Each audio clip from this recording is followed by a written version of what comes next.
Hello everybody, I'm back. A couple of things. Number one, barring anything major that happens wrestling related between now and the end of the year, next weekend is going to be my last video for the year. No major surprises or anything. I'm probably just going to do a best of, end of the year awards, I guess. Best pay-per-view, superstar of the year, match of the year, yada yada yada, all that jazz. So that'll be next week for me, and it's just going to be me stating my opinions. There's not going to be any voting system or anything fancy like that. It's just at this time of the year, things get hectic, things get busy, and I want to enjoy the holidays, so I'm going to take a little time off after next week, and I encourage others to do the same. This is a holiday, it's a holiday season, it's festive, all of us deserve a little bit of a break from this and just, spend time with the family and just enjoy the holidays a little bit. And what I am going to do this week is I'm going to talk about the pay-per-view extravaganzas from WWE and TNA for the month of December 2011, the final pay-per-views of the year. I'm going to preview them, although I'll preface that by saying that I'm not going to order either one. Not because the cards are bad, and I'll be honest, except for July of this year, which had Destination X and Money in the Bank, which were, I would say that was the best that both companies have been on pay-per-view since I've started doing videos. By far, by huge margin, that's the best combined effort from both companies for their pay-per-views. This one's probably the second. Because I can't remember the last time that I felt like, hey, both shows look kind of decent. There are a lot of flaws. I'm going to get into my nitpicky bullcrap in this video, but overall, I don't think both cards are bad. I think as far as what I've come to expect from TNA and WWE when it comes to their pay-per-views, I feel like these are actually kind of solid for their standards. Need a lot of work though, and that's what I'm going to address in this video. I'm not going to order either one though, because obviously, like I said, it's a holiday season. My time is going to be spent elsewhere, and my money is going to be spent elsewhere, buying presents for all the special people in my life. So, yeah, that's just the way it is. But, if you've got the time and you've got the money, you can probably check out these pay-per-views. I don't think they're terrible, to be perfectly honest, although they could use some work, and I'm going to get into that right now, starting with Final Resolution. I don't think the card is that bad. You got a 30-minute Iron Man match for the title between Rude and AJ, which is, I think, a really good main event. I just wish they hadn't done it at Turning Point. I wish this was their first pay-per-view main event. I think it would be a lot better if they had done maybe a contenders match at Turning Point and then let that build into the title match here. But, it is what it is. Hardy and Jarrett in the cage. Hardy's going to do something crazy, so that'll make it worth it. It's probably going to be overbooked the holy hell, but it'll be all right, I think. They're doing Storm versus Angle, which I think is too soon. I actually think they're hot-shotting that match. But again, it's a worthy match, and I think the feud is great, the storyline's great. I just wish they gave it another month to build, and I harp on that a lot, where you got to let these things kind of grow and develop and then pull the trigger at the right moment. I think they could have gotten at least another month out of Storm and Angle. I think it could be a pay-per-view main event if you let that feud go on long enough, and I think that would have been a perfect match to do a situation where you can do a non-title match and have it warrant being the main event spot of a pay-per-view, because Angle is a credible name, and with the story behind it, I think you could have sold that match as a main event. And given the it looks like we're going to get Hardy and Rude next month, which TNA, Hardy's going to fuck up on you again. I don't know when, I don't know where. It's going to happen. Just letting you know. As long as Rude doesn't drop the title to him, I think I'll be okay with it. But that match is I think doing that at Genesis is too soon. I would do it. Okay, if you have to give Hardy a title shot, I would do it at Victory Road so that it has some kind of poetic resonance where it's okay, Hardy's getting the ultimate redemption on the 1-year anniversary of his major fuck up. I think that would be the way to do that story. Again, that's just me. That's just kind of the mindset I always take, where you just gotta okay, how can you extend feuds? But I think Storm and Angle will be a very good match. I'm just worried that it'll be a little overshadowed by the fact that there's a cage match and a 30-minute Iron Man match when it could be a pay-per-view main event on its own if they allowed it to be. What else are they doing? Gail versus Mickey, I think, is the best women's match they could possibly offer. That's another one I think they're hot-shotting because it's the best women's match that they could possibly offer. I'm thinking, dude, spend some time building that one up. They did ODB versus Mickey James in a street fight on Impact. I'm like, fuck, do that on the pay-per-view. That was a good match, I thought. Let that be the pay-per-view match. And then next month do Gail and Madison versus Mickey and Velvet, I guess, in a tag title match. And then in February do the singles match. Fuck, just sitting here in less than 5 minutes, I took a woman's feud and built it for 3 months. How is that possible? Bears driving, how can that be? But again, I think it could be a really good match. It'll at least be better than the women's match we're usually accustomed to. And I'll give the Knockouts credit for this. I hate what they're doing with Karen Jarrett. It makes no sense. I don't understand why she hates Velvet Sky so much. Have they explained that at all, or are we just supposed to buy that? Typical evil boss bullshit. But what I will say is that they have a very diverse roster of girls with very diverse personalities, and I think that allows them to have more depth on the shows. Like, I'm not watching the same Knockouts match every week. That's a problem that the X Division has, where it's kind of just the same 4 guys every week. The Divas Division in the WWE has that problem, where it's just, for the longest time, it was Kelly and Eve versus the Bellas, and it was that combination every week for 3 months. And then they replaced the Bellas with Beth and Natalya, and that's kind of the mindset we're in now. And that's boring, and the matches aren't even good, so it's even worse. And then you look at both tag divisions, and it's pitiful. I mean, they're practically non-existent. There's a tag title match on this pay-per-view. It's Pope and Devon versus Matt Morgan and Crimson. As sad as that is, that's the best tag title match they have to offer at this point, and that's just sad. They need to rebuild that entire tag division. And a lot of that has been bad luck, with injuries and whatever, and some of that has been letting good teams go, like the Bucks, and Beer Money being split up so that they can get singles pushes, which I'm not going to begrudge that, because Storm and Root are like the stars of the show now, and I'm really I enjoy that part of it more than anything else. But yeah, I mean, the Knockouts are really the only division in wrestling, the only specialty division that really has any kind of depth, and it's more interesting than the other ones, and I wish that, like, the X Division would have that kind of thing with it. I would love to have tag wrestling back, I would love to have, like, this resurgence of tag wrestling, but, it is what it is. What else are they doing on the show? They're doing RVD and Daniels, which could be a good match. It's a copy. The rest are kind of copycats from Turning Point. They're doing Robbie E versus EY for the TV title. They're doing Cash versus Aries for the X title. That's kind of the card. But I think the big matches are really good on this show. Now, what I'm going to get into here is what I would have done differently and how I would have structured the show. Because, again, my mind is always thinking, okay, how can you stretch things out longer? When's the right time to pull the trigger on doing this match? What I would have done instead, AJ and Roode is fine. I just wish that had been the first match that they were doing together. That's the only thing I would change.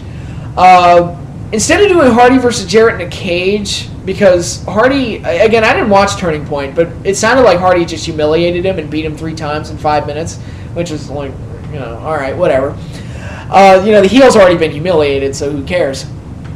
So I probably would have done, because Immortal needs to die. I'm so sick of that stable. I'm so sick of this angle. It needs to fucking die. So it's like, all right, 8 versus 8. Who's left in Immortal? It's Jarrett, Bully Ray, Steiner, and Gunner versus Hardy, Abyss, fucking Anderson, and Bischoff's kid, I guess. 8 versus 8.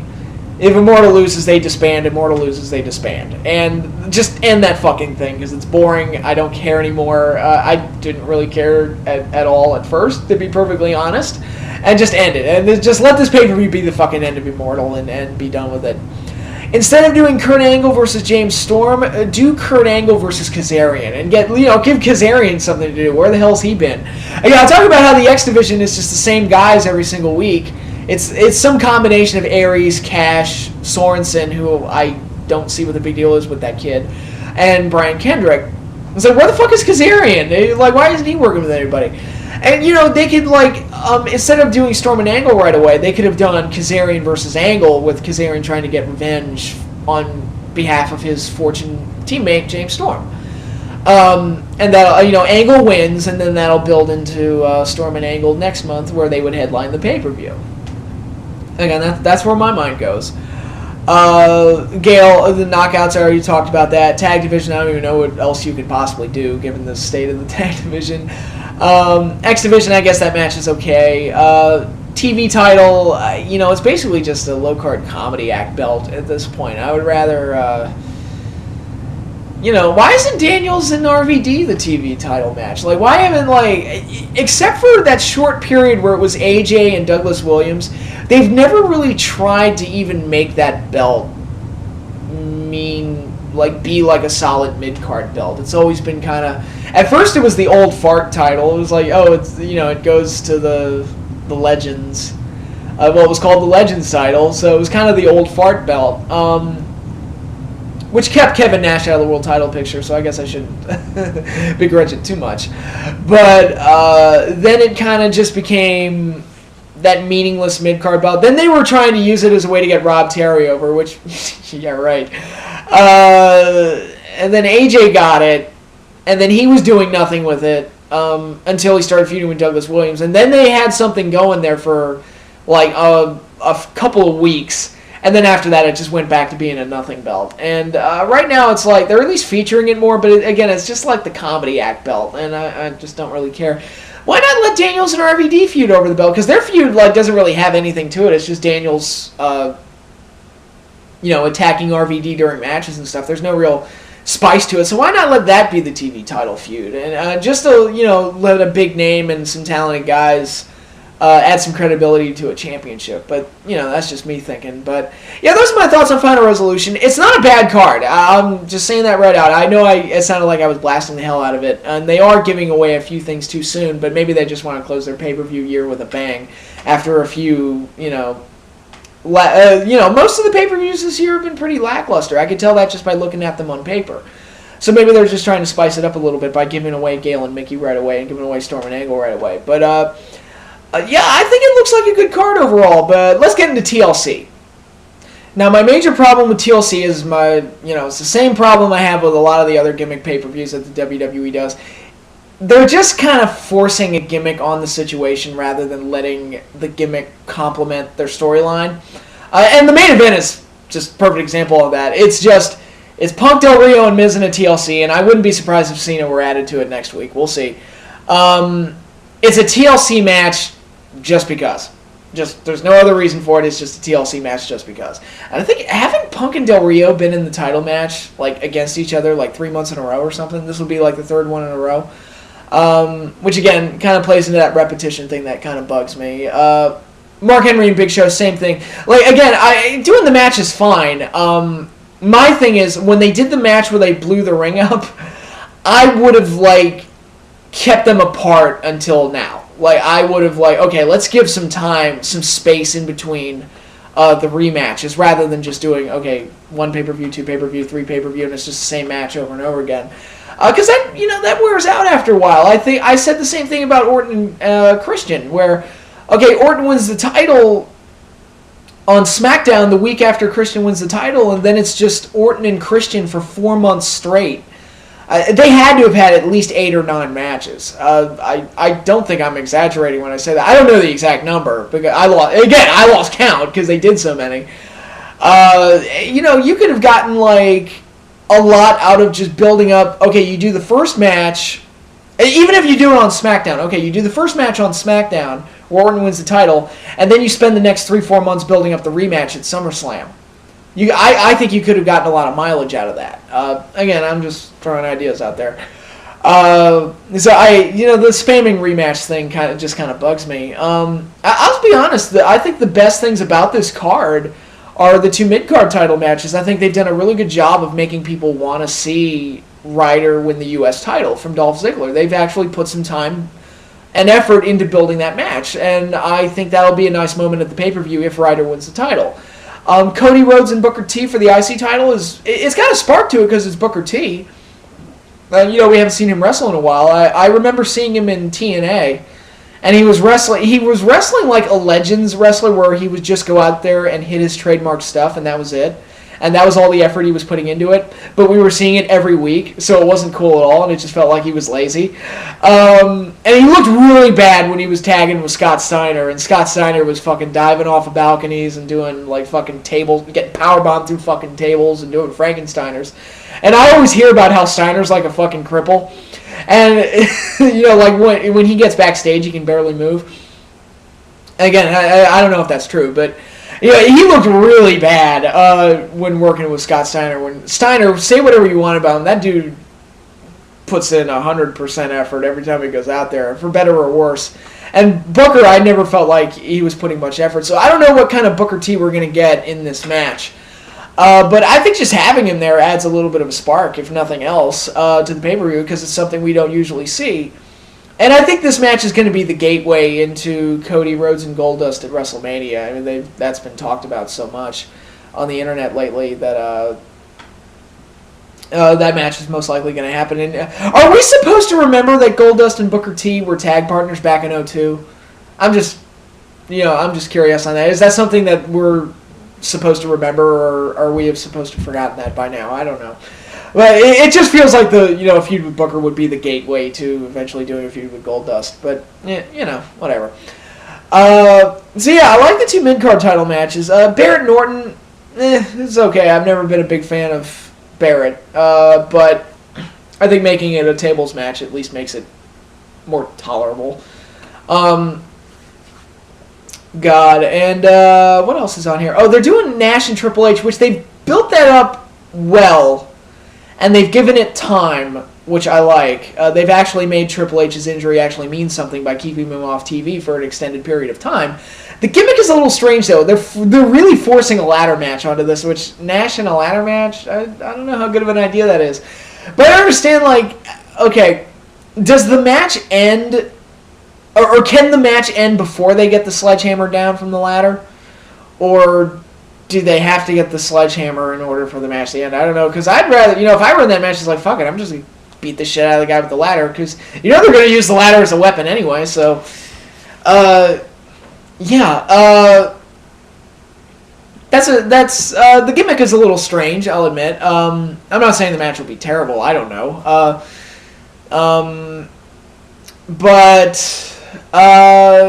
They've given that match some time to build, and, the main event, I think the main event will be good. Again, it's a TLC match. Whether or not the story's that good or not, whether or not I think, Del Rio's character is boring, or I think they've kind of neutered Punk a little bit. I think, it's a TLC match. It'll be a good match. It'll be a wild spot fest of a match. I don't see that one being bad. I think that's it. That's all they have right now. They'll probably throw a Divas match on there too. But, again, overall, it's not a bad card, I don't think.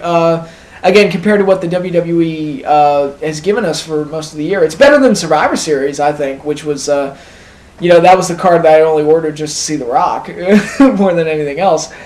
What I would do differently, I don't know. Again, this is a pay-per-view that's really hindered by its gimmick, and they feel like they have to have a TLC match. Just they've kind of forced the gimmick onto a lot of these feuds. I'm not entirely sure what I would do differently. I would do Triple H and Kevin Nash. I think they've given that one enough time to build. I probably wouldn't have given it that gimmick. The U.S. title match is fine. IC title match is fine. Orton and Barrett, that one would probably... That one's okay. I don't have a problem with it. Again, Henry and Big Show would be fine. I just wouldn't have done the rematch in between. I would have given it time to build in between the first match and this one. Maybe even longer. I probably would have stretched that one out all the way to Royal Rumble, maybe. Who knows? So I guess I would probably leave the card mostly the way it is, except change maybe how they got to those destination points and maybe some of the gimmicks. But overall, TLC and Final Resolution look to be two solid cards to me. And if you decide to order those pay-per-views, I doubt they'll be bad shows. Maybe I'm wrong. I don't know.